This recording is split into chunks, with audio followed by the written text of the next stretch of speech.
Election commission से मुतालबा है कि वो कौम को मशरकी पाकिस्तान वाला इलेक्शन कमीशन ना बन के दिखाए, वरना नताइज भी वही होंगे और कौम को धक्का मार के सारे पाकिस्तान के खिलाफ फिर आपको बगावत के मुकदमे दर्ज करने पड़ेंगे। और मैंने अदालत के अंदर कहा है कि जो फॉलोअर्स हैं इमरान खान के, जो फॉलोअर्स हैं फवाद के, जो फॉलोअर्स हैं मेरे, जो फॉलोअर्स हैं हमारी सारी लीडरशिप के अलग-अलग, फिर आपको करोड़ों लोगों को पर्चा करके पूरे पाकिस्तान को एक बड़ी जेल डिक्लेयर कर देना चाहिए। साथ हैं। और बात करने दो। दूसरा, हमारा मौक़िफ़ ये था कि आप फौरी तौर पे जो जस्टिस बाकर साहब की सुप्रीम कोर्ट की जजमेंट है कि मुल्जिम को अंदर रखना मकसूद नहीं होता। एक तरफ जितने पाकिस्तान के बड़े मुल्जिम हैं, जिन्होंने शहरी मारे हुए हैं, कस्टोडियल कत्ल जिन्होंने किए हुए हैं, जिन्होंने जो मुआशी हिटमैन है पाकिस्तान को मुआशी तौर पे जिन्होंने कत्ल किया है, वो सारे उनको रिलीफ मिल रही है। मैंने कहा कलभूषण के मुंह पे कभी कपड़ा डाला? मैंने कहा कलभूषण को कभी हथकड़ी लगाने की हिम्मत की? कभी कलभूषण से पूछा तेरे पीछे मोदी है या नहीं है, तेरे पीछे रॉ है या नहीं है, तेरे पीछे एनडीएस है या नहीं है? इसलिए फवाद को भी और तहरीक इंसाफ का कोई भी कारकुन हो, उसको उल्टा लटका दिया जाए, सूली पे चढ़ा दिया जाए, इमरान खान के खिलाफ कोई बयान नहीं देगा। तीसरी बात जो बहुत इंपॉर्टेंट है वो मैं आपके सामने रखना चाहता हूं, वो ये है कि जो पर्चा किया गया है उस पर्चे में 124A और 505 में इस्लामाबाद हाई कोर्ट की 2 जजमेंट्स हैं।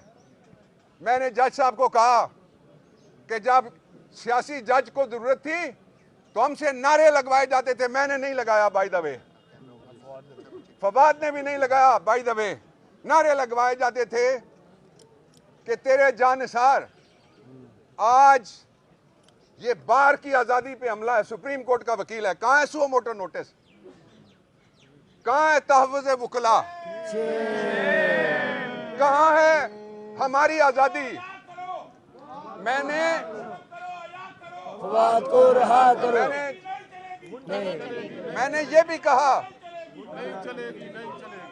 मैंने ये भी कहा कि जज साहब मैं आया हूं तो केस चलाया ना, फैसल आएगा तो केस चलेगा, प्रोसिक्यूटर आएगा तो केस चलेगा।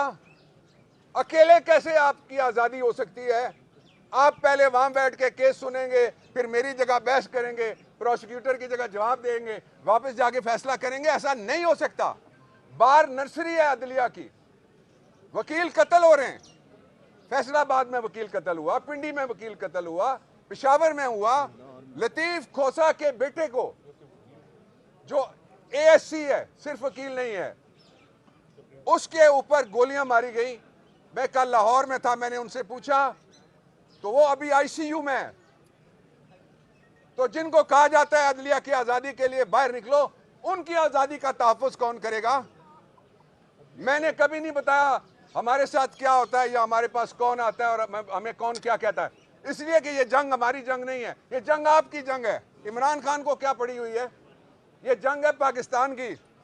इसलिए तीसरी बात ये बहुत इंपॉर्टेंट है, वो ये है कि लोगों को धक्का मार के गद्दार और बागी मत बनाओ। पूरे पाकिस्तान को जिस तरह पहले फरमाइशी ड्रोन अटैक के जरिए से पाकिस्तान में बागी पैदा किए गए, अब चंद थानेदार हैं, उनका एक चीफ कार्टून है ऊपर जो बैठा हुआ है, जिसने पूरी दुनिया में हमें बदनाम कर दिया, बेकारी आजम, और उसके साथ चंद लोग हैं जो पाकिस्तान को डिस्टेबलाइज करना चाहते हैं।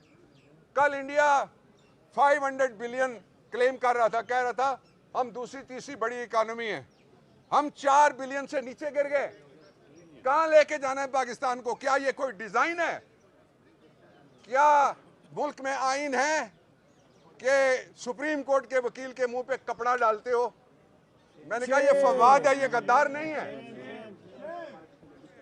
कहा था कि संगो खिश्त मुकैयद हैं और सग आज़ाद के, जो पत्थर हैं उनके ऊपर पाबंदी है और जो दूसरे हैं सग वो आज़ाद हैं। आखिरी बात मैं आपसे ये कहना चाहता हूं कि फवाद चौधरी ने अपनी पार्टी के लिए जो स्टैंड लिया है उसमें एक स्टैंड मैं आपके सामने पेश करना चाहता हूं। वो ये है, फराज है, ये फवाद का भाई है और इसके सर से अभी तक खून रवा है और ये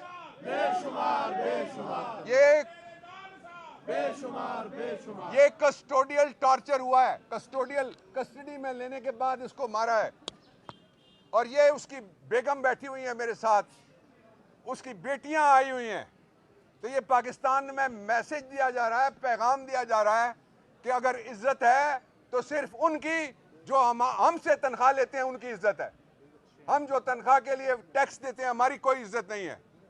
और जो तहफ़्फ़ुज़ है सारे का सारा वो सरकारी खर्च पे ऊंची दीवारों के पीछे बैठ के साजिशें करने वालों को हासिल है। हम जो सड़क पे होते हैं अल्लाह के अलावा हम तहफ़्फ़ुज़ किसी से मांगते भी नहीं हैं। हम रोज़ आते हैं, रोज़ बाहर होते हैं, रोज़ हर तरह के हालात का सामना करते हैं। इसलिए मैं पूरे पाकिस्तान के वकीलों को, बार एसोसिएशंस दर्जन से ज़्यादा यहाँ मौजूद है मेरे पीछे, बार काउंसिल के नुमाइंदे भी मेरे पीछे मौजूद हैं, सुप्रीम कोर्ट बार इसको कंडेम कर चुकी है। हम सब मिल के इंशाअल्लाह अज़ीज़ पाकिस्तान में आइन को आज़ाद कराएंगे। जिस सरजमीनें बेआइन है, मैं नहीं मानता कि मुल्क में कोई आइन है।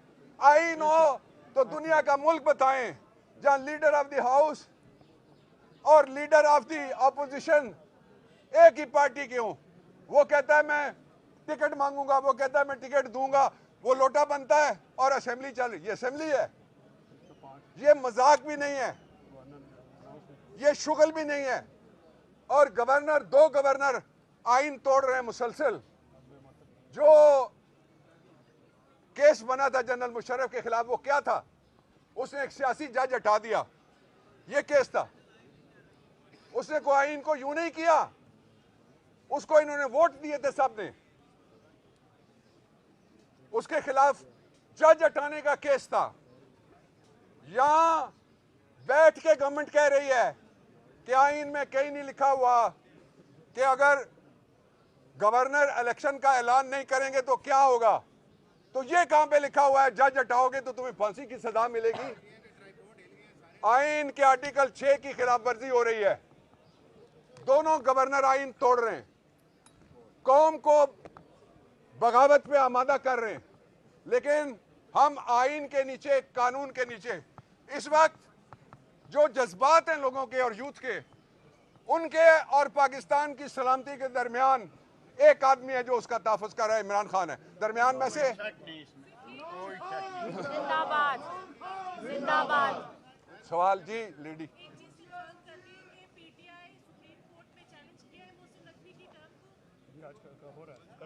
It is in the process challenge होगा।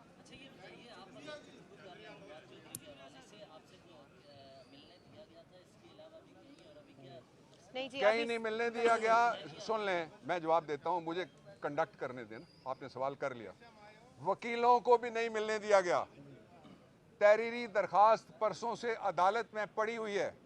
मैंने आज जज साहब से 3 दफ़ा इस्तेदा की है। मैंने कहा जज साहब आइन का आर्टिकल 10A पढ़ें। मैंने साथ कहा जो जर्नैल पकड़ा जाता है वकील के पास आता है, जो जज पकड़ा जाता है वकील के पास आता है, जो जर्नलिस्ट पकड़ा जाता है वकील के पास आता है। मैंने कहा बदमाश भी आता है और शरीफ भी आता है। वो वाला शरीफ नहीं मैं कह रहा, वो भी आता है हमारे पास। आप हमसे मिलने ही नहीं देते। जो मेरा क्लाइंट है, मुझे सुबह 7:30 बजे पता लगता है कि ला रहे हैं फवाद को। मुझे फैसल ने बताया फ़ोन करके। I was on the way from Lahore, यहाँ आ रहा था और मैं उठ के भागे भागे यहाँ पे पहुँचता हूँ। तो ये अदलिया पे भी मजाक है कि बाकियों के लिए जज बैठे 9 बजे और फवाद के लिए किस वक्त अदालतें खुल। मैं तो समझता हूँ कि ये बार की आज़ादी है, उसके ऊपर हमला है, ये इंसाफ की आज़ादी के ऊपर हमला है, ये आइन के ऊपर। आइन तो अब ये आइन मुअत्तल है। अगर है तो फिर तकरीर से एटमी रियासत को क्या खतरा हो सकता है? तकरीरें लंदन में बैठे हुए दो जो मफरूर हैं उनसे खौफनाक कोई तकरीर कर सकता है? और हमने कहा क्या है?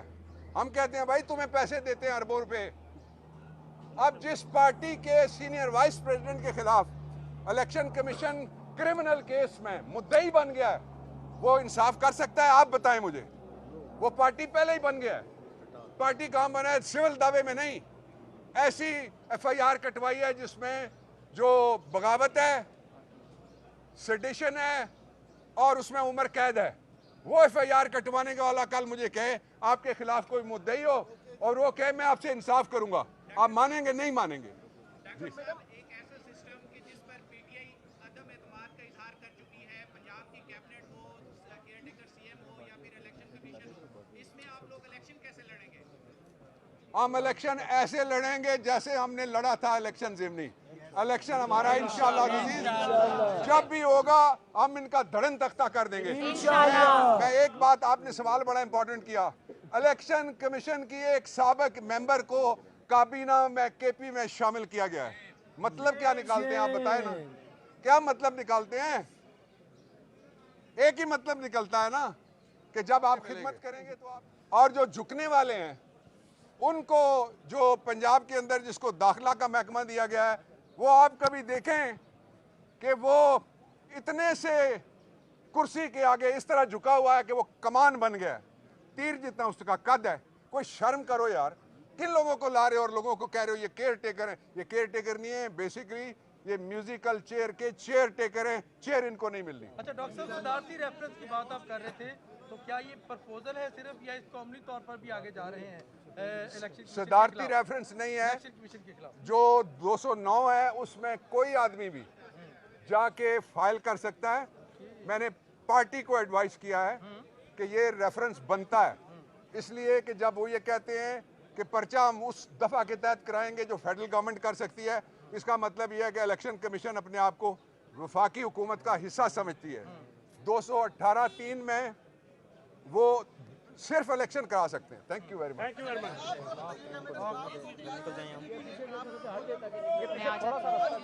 जी बताएं भाई एक मिनट होगी ये बात। बताएं पूछें। आप यूट्यूबर हैं?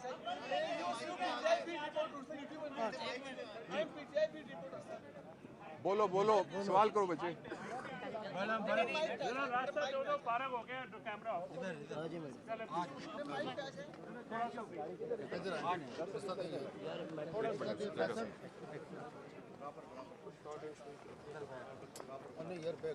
जी करिए जी सवाल। जी अभी कोर्ट में ही मुलाकात हुई है उनसे और जज साहब ने 10 से 15 मिनट का टाइम दिया था और हलचल थी। आपको पता है सारे कारकुन उधर थे, सारे वकला उधर थे, तो जितनी मुख्तसर बात हुई और उसके बाद उनको कहा गया कि हम उनको बख्शी खाना लेके जा रहे हैं, आप मिल सकती हैं वहाँ पे, लेकिन अभी मैं वहाँ से होके आई हूँ तो वो वहाँ पे है नहीं। तो we are waiting for the order कि क्या अभी ऑर्डर होता है, और अगर जुडिशल रिमांड दिया जाता है तो किसी किस्म का टॉर्चर बर्दाश्त नहीं किया जाएगा, हम इसकी मजम्मत करेंगे। बाकी अभी तक कोई बात हुई है कुछ टॉर्चर की फवाद चौधरी साहब की तरफ से? देखें, दो चीज़ें हैं। टॉर्चर 3 किस्म का होता है जो लॉ में डिफाइंड है। एक होता है फिजिकल वायलेंस या ब्रूटलाइजेशन, किसी को चोटें मारी जाएं और उसको जख्म लगाया जाए। दूसरा ये होता है कि उसकी रेपुटेशन पब्लिक में, एक पब्लिक ऑफिस होल्डर है, उसके मुंह पे मैंने कहा था कि संगोखिश मुकैयद है और साग आज़ाद। कलभूषण का मुंह पर्दे के बगैर है और फवाद का मुंह पर्दे के साथ किया जा रहा है। दूसरी जो बात है वो बहुत इंपॉर्टेंट है, वो ये है कि साइकोलॉजिकल टॉर्चर है।